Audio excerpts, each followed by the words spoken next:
Hear from us now. Sure. As long I as know it's that voice. Hello, before Mary Murphy. the Thought I'd meet Deirdre. My name is Sister Mary Murphy, Sister of St. Joseph of Boston, Deirdre Griffin's high school principal, and I'm happy to see you and support you. Thank you. Wouldn't be here without you. I love that. Deidre, I'm glad they got a lawyer because you don't know what these nuns will say. I know, Joellen.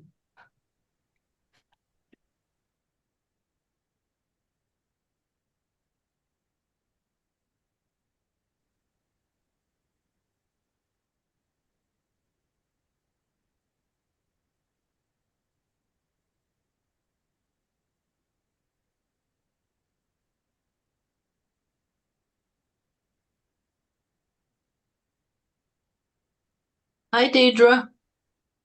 Hello there. I'm from Springfield. I can't see. It's Shirley Ann. Oh, dear.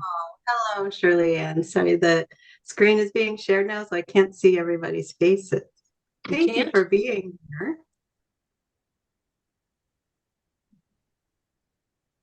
We promise there will be a time when we can share everybody's faces so Deirdre can see everyone.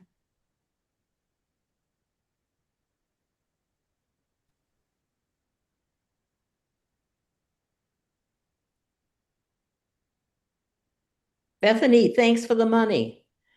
Nancy, You are most welcome. Thanks for being with us. my pleasure. Yeah, we had a great response from the event for donations. A lot of what we're talking about here is how to keep that energy going, and that's definitely one way, important way. All right, we are right at the hour and we want to give as much time as possible to hear from Deirdre directly and have some time for Q&A. We're so thankful that everyone is joining us today. We know we have some folks viewing from YouTube and some folks who will be viewing this after. We're just so grateful to have you. If you don't know who I am Kristen Whitney Daniels. I'm the Associate Director for the Federation, and I will sort of be hosting us as we go.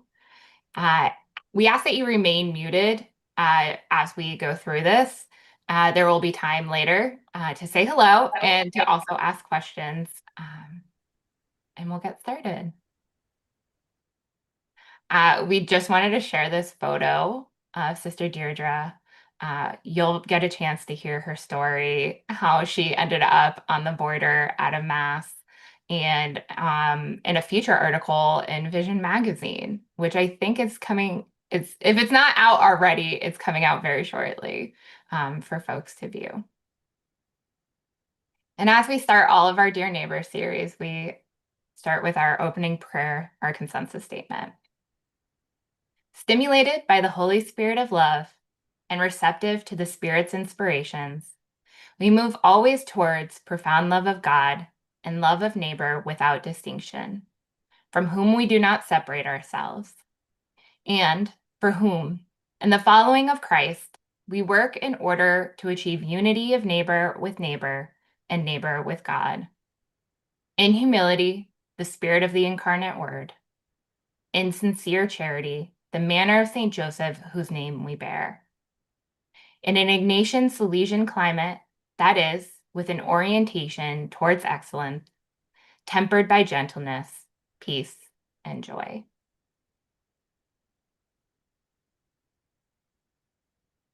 We also always have a maxim for the beginning, and I actually asked if Deirdre had a maxim that she particularly enjoyed and liked or used in her life, and she said Maxim 60.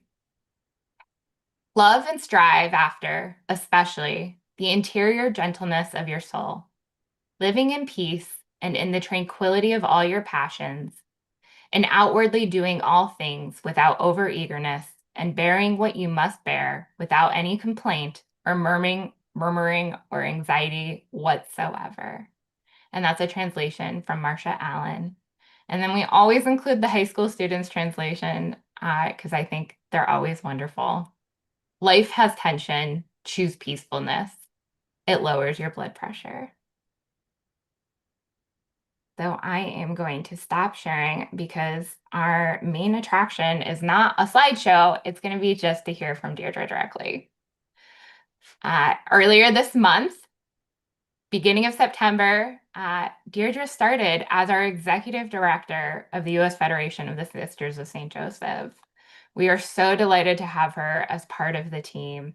She has been a part of our leadership council, which acts as our board for the Federation for a while now. So she's had a lot of relationship with the staff.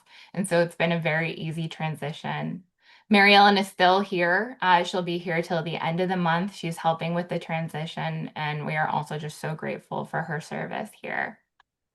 And I'm gonna pass it to you, Deirdre. She's gonna tell us a little bit now about herself, how she came into this role. And if you have questions, please just put them in the chat and we'll have time for it later. So all yours, Deirdre. Thank you, Bethany, and thank you to everyone for coming to this space. I think one of the great gifts of our time is that we can gather in so many ways, and that we've gotten really good at this Zoomland gathering. It's a stretch for me too. I always prefer to be in person, but I think it's just such a gift to be able to convene so readily. Bethany and Kristen asked me to share a little bit about sort of who I am and how did I get here. So many of you on this screen have been part of that story, and I think that's a really important feature of all of this. Folks who know me well know that I started off in Boston and had a terrific experience of initial formation in the Federation novitiate. And then a little bird picked me up like a seed and dragged me about 90 miles west and dropped me in the backyard of a neighborhood house in Springfield, Massachusetts called the Gray House, where I spent time with the sisters in Springfield and am now a vowed member of that congregation. And coming out of my Federation novitiate experience, I readily and joyfully and playfully describe myself as a sister of St. Joseph of the universe. I think one of the hallmarks of our time in religious life, and especially as Sisters of St. Joseph in the United States, is that we are living into this very important concept from our founding of being a body without a body, that it is our relationships that build this lace that continue to reveal God's design of love. For those who I'm not so well known to, I grew up in Medford, Massachusetts, which is just north of Boston.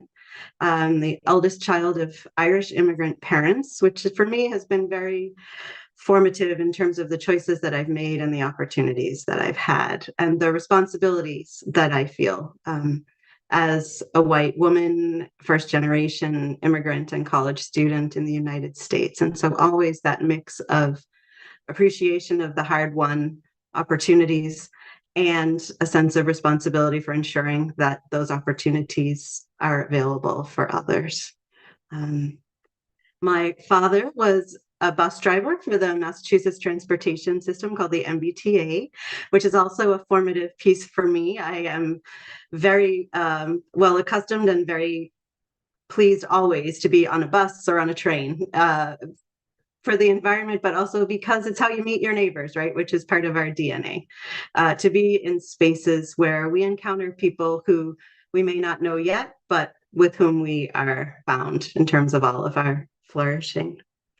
My mom worked as an administrator of a nutrition research lab at the Massachusetts Institute of Technology, MIT. And that's where I was really exposed to the internationality of collective endeavor. That was in the university setting, but it definitely sort of started to develop those muscles that I now cherish of being in intercultural spaces and delighting in that diversity. And all of that through the lens of education with the Sisters of St. Joseph through high school in Boston that laid a foundation that I knew was special, and that after college at Bowdoin College up in Brunswick, Maine, led me to a year as a Jesuit volunteer, which I would identify as very important turning point in my life. The the motto of JVC at that time was to be ruined for life. And much to my mother's chagrin, that is what happened. She said, okay, you should do it for a year, but then, you need to get on with your life. But for me, once I had that taste of what it can be like to be living simply in faith-based community and working for social justice, there was no going back. I did have the great gift of falling in love and considering getting married. And that was another primary discernment moment of, oh, there's this piece of public witness in me that I don't think I'm supposed to let go of. And that being who I am, I don't think I could do that and be a spouse and be a mother and have a professional life. So for me, it really was that draw to be able to maintain my relationship with God as the primary relationship in my life with that focus towards social justice, which then led to law school. And the last 25 years really of being in spaces of immigrant accompaniment and advocacy and the practice of immigration law, and then work in refugee resettlement in Springfield, which was an experience of an interfaith community coming together to welcome folks from all over the world, and drew everything I had to offer and stretched me into new places of running a staff meeting with folks who are from all over the world in 7 different primary languages, and all of us speaking English and having to say, okay, let's just stop for a minute. We're all speaking English and we're still not quite sure what we're talking about. So those moments where you realize your limits and that we're all in it together and something new happens. So there's great freedom in that for me, which ultimately led to discernment with my leadership team in Springfield about being able to go to the border in El Paso, Texas, Ciudad Juarez, Mexico. And when I think about the gift of the vowed life dimension of living our charism and spirituality, that was one of those moments where it had been something that had been on my mind for a long time. And when the time was right, the readiness of my leadership team at that time to say, yes, we support you, do what you need to do to get there. And so I never take it for granted that along with the work and the commitments are also these opportunities that come through community and vowed commitment that would never happen otherwise. And so that led to my connecting with the Mary Nole Missioners in El Paso and spending the last 3.5 years there. Living and working with Annunciation House, primary shelter there for folks who are coming, seeking safety, and also with Las Americas Immigrant Advocacy Center to bring legal services to the shelters.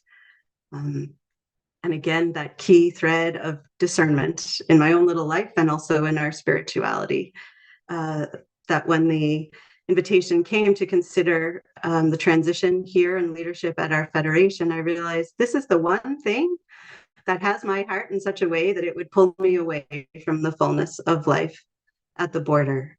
And it's precisely because it was an opportunity to say yes to the we of my life and of our life together. There are times when the intensity and the focus is on our individual lives, and then there are moments where we know it's ours to do to step into the shared space. And so I come very humbly enthusiastic, as I said, at our event. And I say that because I know from my own experience through the Federation that part of the beauty of it is that it is a voluntary collaborative effort. So it's not mine to sort all these things out. It's mine to be present, to help hold this space and work with our staff and all of you to animate what is the Holy Spirit about among us at this time. And I'll say that our Federation event this year, for me, was an experience of the fullness of that. We have really been intentional across our congregations and through the Federation of revisiting the well of our origin story. Our first 6 sisters in the company of an itinerant Jesuit were never alone. They were also always the neighbors, the associates, the agrégés, the partners in mission. And when I looked around that gathering space, and I hope for those of you who are on Zoom too, to be able to experience that, it was the fullness of that alive in this moment. And for us to be able then to look to our spirituality as it's lived out in that fullness, for me, is a precious gift for us to continue to offer in new ways to one another and to even a wider audience as we go forward. So you'll be hearing and having more opportunities to engage. Where are we in terms of our offerings around formation and sharing our spirituality? Creating more spaces where our circles can gather, and in ways that invite everyone across the forms of participation to be together, to grow in our spirituality and to share where that's leading them, as well as where are our associates across the Federation and what do they need specifically, or what's bursting forth from them especially, and same with agrégés and VOD members. So it's the both and, right? We need our individuation space, and then we need the spaces where we all come together. And underlying all of that potential is a strong communications strategy, platform, and energy. Communications is technology, and it's also relationship building. I've spent probably a good 5 hours a day for the past 12 days that I've been in this office on Zoom, talking with folks, listening to folks, and hearing, where do we go? And that is the one aspect of the communication. And the other is for us to have even more comprehensive approach to how we share the abundance that is ours. I'm so keenly aware that right now in our world, there's a lot of anxiety and sense of limitation and fear. And our reality at its heart is a joyful abundance in the spirit and in gospel living. And so how can we share more of that? So I'll leave it there for now, but happy to respond to any questions, and please see this as a beginning. I have in my email response a link there to schedule just a half-hour chat for anyone who just wants to connect. Be happy to hear you. Thanks. Thanks, Deirdre, for sharing so much of yourself as an introduction to your new position here. I encourage anyone, we have 60 people tuning in just to the Zoom, maybe more from YouTube. If you have questions for Deirdre about the future, about the past, about the present, please put them in the chat and I will read them. But just to get started, I have some questions of my own that I've prepared to get us started. Up until now, you've had so much relationship with the Federation. What has this really meant to you spiritually and in a wider way?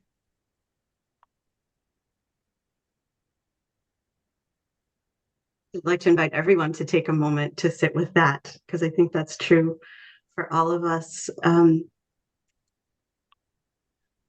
For me personally, what comes to mind is a lived experience of our triune God. And by that, I mean that when I first came to religious life, I was in my late 20s and really beginning to wrangle as an adult with some of the limitations of our tradition and of this notion of a primarily masculine image of God. And so to grow into an awareness that God truly is beyond all names and is this love that keeps coming into the world was a tremendous gift that came through relationship with sisters in Boston, one of whom was working at Network at the time. Peggy Comfrey was at Network down in DC when I was in college. And so those relationships from the very beginning have animated me. And then coming from an Irish Celtic spirituality foundation, the aspect of God as creator has been very fundamental to me. But to be in a space where we're now able to do more of the integration of that indigenous wisdom in all that we're doing. And the third is the most recent phase of my life, I would say, which is really the accompaniment of Jesus in people. And that has been gift of working in immigration spaces, and particularly the last few years with Latin American and Mexican communities in El Paso. That sense of Christ on the cross as the font of our self-emptying, which is also key to our spirituality. And for me, always, when I'm grieving or crying, that self-emptying, or if I'm frustrated and you let it out, that self-emptying creates new space for the spirit to move in. And the the mysticism of service that comes in accompanying Christ and folks who are on the margins. We're certainly started with JBC, but has continued through the Federation. You know, the Federation, the consensus statement, if Mary Ellen Kane were here, she would be saying this, you know, that notion that from whom we do not separate ourselves, right? We often say for time purposes, you know, connecting neighbor with neighbor and neighbor with God without distinction. And that next piece, from whom we do not separate ourselves, has been transformative for me. I've always lived in a neighborhood house, you know, starting with Casserly House in Boston, the Gray House in Springfield. Choosing where we put our bodies is very formative, and that's just another gift of the Federation for me, along with the next step into our global shared reality, which I think we also have a lot of potential to work with going forward.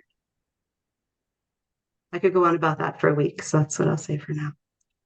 We'll have to unpack it more. We have time. This is just the first of many conversations we'll have with Deirdre moving forward. I'm glad you brought up the international piece because as executive director, that is a big part of your role, is being connected to our international center and connected to our global coordinating group. For those who don't know, our executive director of the federations, you know, there's the Canadian Federation, the French, the Italian, they sit on the board for the International Center and also work together with the global coordinating group so that we can work more as one across the world. What's something that you're looking forward to in this international piece?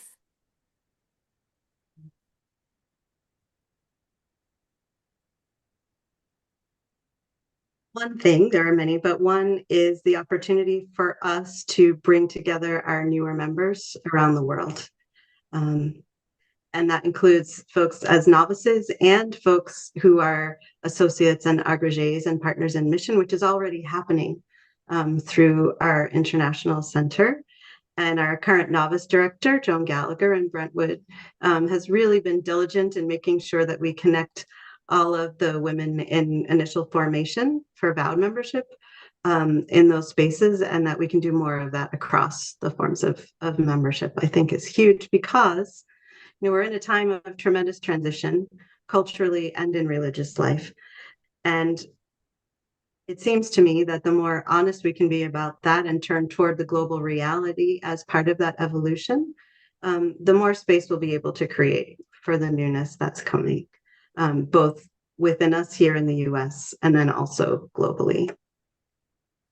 And that's something I've seen shifted in my time here at the Federation, of really starting to look at that global picture, especially with our novices and our novitiate, our Federation novitiate, you know, we've had our Canadian connection, but we also had Merit last year from Norway. And this year, if you're not on eNews, definitely let me know. But this past eNews, we were able to publish a list of novices from across the world, which I think was just so beautiful to see. We don't often get to have the names and the faces in front of us of this wider group. Sonal and Ifit, who are here with the novitiate right now, you know, are from the United Arab Emirates and Pakistan. So we're living into it. And for me, coming from the border, I think it also all ties into this concept of encuentro, of thresholds, of really, and whether that threshold is on the corner in New York City or it's traveling to another country. That's part of the universality of our charism, really, I would say, and our spirituality of communion, wherever we are, in whatever ways we are able. I've shared with Kristen, one of my favorite images right now is one of Mary Southard's. It's of celebrating the treasure, and it's just hands like this and these beautiful globes of different colors, you know, that we truly have a dynamic treasure to be living out of at this time, and that our origin story and our gospel way of life are a way through this that can empower us to engage people in new ways at the same time that so much is in strife around us. Exactly. Thank you. I have a practical question that I was going to ask, and Sister Nancy Corcoran actually asked it in the chat too. where in the world is Deirdre Griffin? Where are we reporting from? Where's the office right now? The people want to know. Few weeks, and still sometimes when people ask me, I say, well, Medford girl goes to Queens. So our office has been here in Jamaica, Queens, New York. We are on the property of the Mary Lewis Academy, which is one of the high schools founded by our Brentwood congregation and are very generous hosts to us here. We have been in this space where I'm sitting right now for the last 5 years, maybe more. And we are in the process of moving to space in the convent just across the driveway, where there are some bigger offices that are now available. All of that with an eye toward being able to offer hospitality locally, and also for any of you who happen to be coming through New York.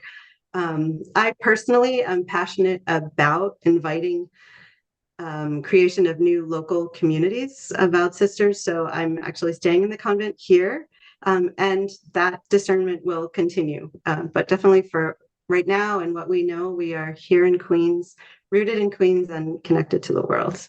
Yeah. I also have a little dream that I'd love for us to have spaces like that around the country. Maybe one in Chicago, maybe one in California, that people just know are Federation spaces where people can land. I'm excited to hear more about that. And it actually has been a dream of the Federation, something we've been talking about since Sister Patty Johnson, about hubs and what that looks like. And it's been beautiful being able to see this dream continue to unfold. I have a question from Sister. Can I just say one thing I learned being on the Leadership Council is that while there is not a lot of structure to the Federation, which is intentional, because it also then means there are no impediments. And so it's ours to do, right? To cultivate these visions and then invite our congregations and others to support us in making those happen. Absolutely. Sister Beth LaValle asked a great question, and also something I wanted to talk to you a little bit about. And she brings up, community organizing and relating to everyone, like all the gifts that we share in the Federation. One of the changes that have happened since I've been here is that we moved from just the sister model of membership to including all of our partners. So what role do you see our partners playing in the Federation, in the future of the Federation? And Sister Beth asked, how do we contribute our individual gifts, our communal gifts to the Federation? Thank you for that. I just to clarify, my question isn't so much that, it's like a core model of how we all relate to each other. Like what you talked about, communications and whatever. Well, some associates can't join because of the money. I mean, but how is it? And as I'm saying, I'm thinking community organizing. So I'd be interested in your comment on that. You talked about having more local centers, that could be part of a community organizing model. And I'm not wedded to this, just came off the top of my head. So I'd like to have your insights about how we put all the pieces together for all of us, including the new circles. Yeah. As I said earlier too, I go back to our origin story. We, by our nature, are organic, right? That incarnation keeps happening in different places. And so it's a symbiosis, right? Of paying attention, hearing what's being inspired in people, and then also bringing that to this shared space so that we can keep talking and figure out what are the connections we can make. And right now, as an associate, you have your relationship to your congregation and also a relationship to the Federation. So I would just encourage reaching out to me, or when you talk about community organizing, if there's something specific local action that you're interested in, maybe connecting with Bethany around the justice piece. But to reach out to us and tell us, what are you enthusiastic about? What are you wondering about? Because we can sort of put that out into our network and find out if there are others who have similar interests, and or collaborate to start something new. We're going to do one more question. This has been like such a good discussion. As I said, this is just the beginning. We will continue to have these chats. That's the beauty of the Dear Neighbor series. We have it on the third Wednesday of every month. And it's really an opportunity for the Federation staff to communicate directly to you all and for you to have a direct channel and, names and faces of who's behind all the emails you get. And we feel this is a very important space. So I noticed that you have CSSJ after your name. And hopefully most folks know that we have switched from C/SSJ and the different variations that have been in the title of the Federation. Can you talk a little bit about your decision to use that after your name? We're lucky in the sense that it all lines up, right? Congregation of the Sisters of St. Joseph.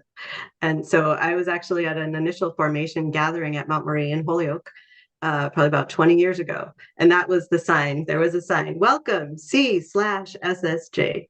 And the newer folks among us then, said, well, we actually don't even need the slash. Let's just take it out. So it's one of those things. And I really encourage all of us to not shy away from sort of the evolutionary little choices that we can make, And I had a dear conversation with our leadership team in Springfield, say, I am a sister of St. Joseph of Springfield, and I'm this sister of St. Joseph of the universe. And now I have this Federation space, And so for me, the CSSJ holds it all without any separation. I mean, if I had to sign something legal, I'd sign SSJ. And for those who don't know, those distinctions were arbitrary in terms of how the individual congregations were incorporated in their dioceses. So there's no real difference. Thank you so much, Deirdre, for sharing yourself, for sharing your vision. And we are just so excited to have you here. I speak for myself, and I can also speak for all those folks in the chat who have given you so much enthusiasm and excitement for you here in this role. And we're just delighted with the spirit that you're bringing. And it is truly humbling. And I can say yes to it because, as we all know, it's God's to do, right? We're showing up and collaborating in all the ways that we can. And I trust us. So please don't hesitate to reach out to reflect or think out loud or dream together. Thanks. I am going to shift gears just super slightly. As I mentioned, we meet the third Wednesday of every month. We try to offer you something that's happening in the Federation, information that we need to get out. Obviously, we have e-news, we have our website, we have Facebook, we have Instagram. But this is like the most direct way that we can get to you without, being at the mother houses and having conversations, which may happen in the future too. We've had our meet our new executive director. And then next month, we're going to talk about what's next after the 375th event and also the 375th anniversary. This year is very special to us.